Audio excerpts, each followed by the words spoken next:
For most of her career, Sally Field was underestimated. Not because she lacked talent, but because Hollywood decided very early who they thought she was. First, she was the cheerful surfer girl from Gidget. Then she became the flying nun in one of television's strangest hit shows. Audiences loved her. Critics didn't take her seriously. And the industry quietly assumed they already knew exactly what she was capable of. But Sally Field spent decades proving them wrong. 2 Academy Awards later, she had become one of the most respected actresses in Hollywood. And yet, years after fighting to earn that respect, she walked onto a movie set and found herself dealing with a man who made her feel dismissed all over again. That man was Tommy Lee Jones. The movie was Backroads, released in 1981. On paper, the film sounded promising. A gritty road drama directed by respected filmmaker Martin Ritt. Sally Field and Tommy Lee Jones playing emotionally damaged strangers traveling through the American South. 2 serious actors. Strong material. The kind of film that should have worked beautifully. But behind the scenes, something was already going wrong. And according to Sally Field, it became one of the worst professional experiences of her life. Years later, she described Tommy Lee Jones in terms so blunt that people were stunned she said them publicly. She admitted she hated him more than anyone she had ever worked with. Coming from an actress who spent decades in Hollywood, that was not a casual statement. This was someone who had worked with hundreds of actors, directors, producers, and crews across film and television. She was not known for public feuds or dramatic exaggerations. So when she said it, people paid attention. But here's what made the situation even more complicated. The problem was not one explosive fight. It was something slower and more exhausting. A constant clash between 2 completely different personalities and acting styles. Sally Field approached acting emotionally. She believed in vulnerability, in openness, in building a performance from real feeling. That kind of work depends on trust between actors. It depends on collaboration, on mutual respect. Tommy Lee Jones, meanwhile, had a very different reputation. Even early in his career, Jones was known for being intense, demanding, and sometimes difficult. He had strong opinions about scenes and little patience for approaches that differed from his own. People who worked with him often describe him as intimidating. On the set of Backroads, those 2 personalities collided almost immediately. Crew members later described the atmosphere as deeply uncomfortable. The tension between them became impossible to hide.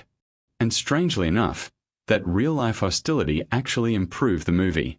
Sally later admitted that many scenes barely required acting because her frustration with Jones was already real. The anger audiences saw on screen was not fully performance. Some of it was genuine. Critics praised the raw emotional tension between them, never realizing the chemistry came from 2 actors who genuinely could not stand each other. The professional result looked convincing. The personal reality was miserable. But to understand why the experience affected Sally Field so deeply, you have to understand who she already was by that point. Because by 1981, she had already fought harder for her career than most people realized. Born in Pasadena, California, in 1946, Sally grew up around the entertainment industry. Her mother was an actress. Her stepfather, Jock Mahoney, worked as a stuntman and actor. But those connections did not guarantee success. If anything, they gave her a front-row seat to how brutal Hollywood could be. As a young actress, she became famous almost instantly through Gidget. Audiences adored her. Then came The Flying Nun, where she played a cheerful nun who could literally fly. The show became a hit. And that success became a trap. Hollywood stopped seeing her as a serious actress.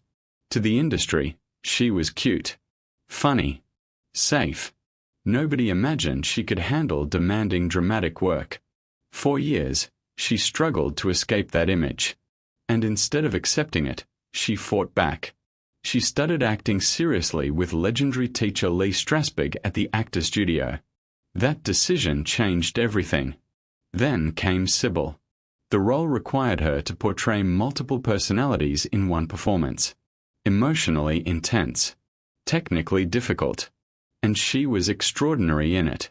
She won an Emmy, and suddenly Hollywood began looking at her differently. 3 years later came Norma Rae, the film that transformed her career permanently. Playing a factory worker who becomes involved in labor organizing, Sally delivered one of the most powerful performances of the era. The famous scene where she silently holds up a sign reading Union became iconic. She won her first Academy Award.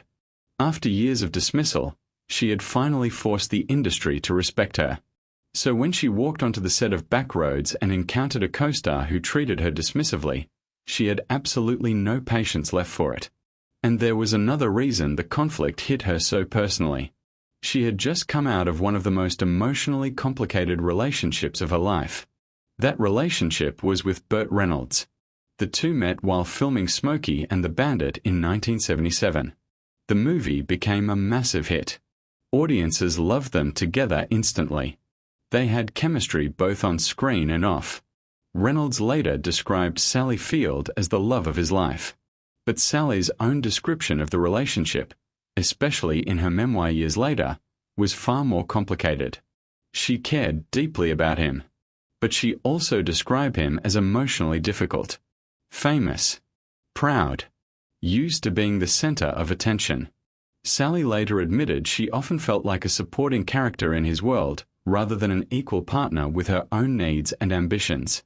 Their relationship became painful over time, especially as she fought harder to establish herself professionally. They officially broke up in 1980, though things remained emotionally complicated for years afterward. That experience changed her. It taught her exactly what she needed from the people around her, both personally and professionally. Respect, equality, trust. She had spent too long fighting to be taken seriously to tolerate being patronized by anyone anymore. And that's what made the Tommy Lee Jones situation feel like more than just an annoying co-star. To Sally Field, it represented every person who had ever underestimated her. By the mid-1980s, her career reached another level entirely. She won her second Oscar for Places in the Heart, playing a widow struggling to save her family farm during the Great Depression. During her acceptance speech, she delivered the famous line people still quote decades later, "You like me, you really like me."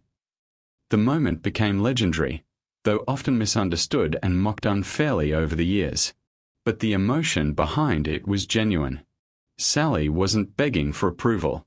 She was reacting to finally being recognized after years of rejection and dismissal. Then came Steel Magnolias, where she starred alongside Dolly Parton, Shirley MacLaine, Olympia Dukakis, Daryl Hannah, and Julia Roberts. Her emotional breakdown scene at the cemetery became one of the most heartbreaking moments in modern film history. And what connected all of Sally Field's greatest performances was the same thing: honesty.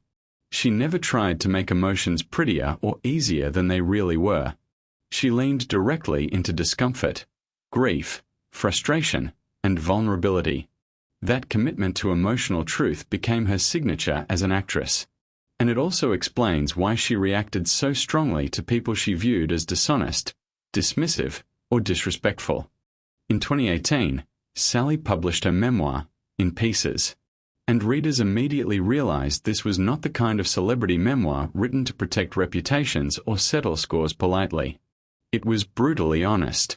She wrote openly about her childhood, her family, her struggles in Hollywood, and her complicated relationship with Burt Reynolds. She discussed difficult experiences that many actors would have buried forever. And within that larger story, the Tommy Lee Jones chapter resurfaced too. What surprised people was not just what she said. It was how calmly and directly she said it. There was no dramatic revenge story. No screaming match. No scandalous reveal. Just an honest acknowledgement that some people make your life harder, and sometimes the resentment never fully disappears. Sally Field never framed the experience as some great lesson or personal triumph. She simply told the truth about it. Now in her late 70s, Sally Field continues to work, speak openly, and choose projects that genuinely interest her. She has spoken about sobriety, motherhood, aging, and survival with the same honesty that defined her acting career. Looking back, The Tommy Lee Jones conflict almost feels less like celebrity gossip and more like another chapter in a much larger story. The story of a woman who spent her entire life refusing to let other people define her worth. And maybe that's why her words about him landed so hard. Because by the time Sally Field said them publicly, she had already spent decades learning exactly who she was.